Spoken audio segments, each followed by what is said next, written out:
সার্বিক পরিস্থিতি যারা তৈরি করে দিয়েছে, আমরা প্রত্যেককে অতি দ্রুত যাতে বিচারের আওতায় আনা যায় সেই জন্য রাষ্ট্রকে অনুরোধ জানাই। আমরা ওসমান হাদিকে গুলি করা হয়েছে কয় ঘন্টা? 172 ঘন্টা হয়ে গেছে। এই রাষ্ট্র কি এখন পর্যন্ত বলতে পারছে ওসমান হাদির গুলি কোথায়? ওসমান হাদির জন্য এখন যদি পাকিস্তানের নিরাপত্তা আমারই যাইতে দেয় না, বলে সিকিউরিটির সমস্যা আছে। ওসমান হাদি যে এত বড় হিসাবে আপনারা জানতেন না? ওসমান হাদি যে বাংলাদেশের স্বাধীনতা সার্বভৌমত্বের প্রতিবাদ দাঁড়িয়েছে আপনারা বুঝতেন না? আপনারা ইচ্ছা করে ওসমান হাদির নিরাপত্তা নিশ্চিত করেন নাই। আপনারা বাংলাদেশের স্বাধীনতার সার্বভৌমত্বকে দিল্লির হাতে তুলে দিতে চান। আপনারা বাংলাদেশের স্বাধীনতার সার্বভৌমত্বকে পরশক্তির খেলবার জায়গা করে দিতে চান।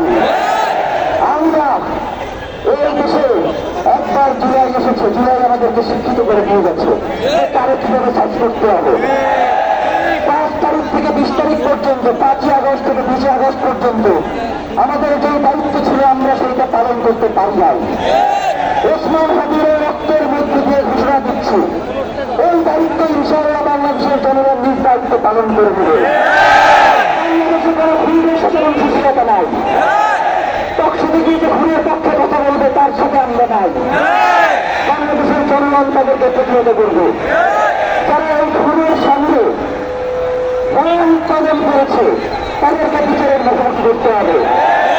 এই খুন করবার জন্য পুরো প্রক্রিয়াকে প্রস্তুত করে দেয়। এরপর এমন এই ধরনের ঘটনা নিয়ে আর চলতে দেওয়া যাবে না। বাংলাদেশের জনগণকে সাথে নিয়ে বলছি, এটা অনুরোধ করলাম যে আপনারা তাদেরকে দ্রুত গ্রেফতার করেন। এখন অনুরোধ না শুনলে কি করবো? অনুরোধ না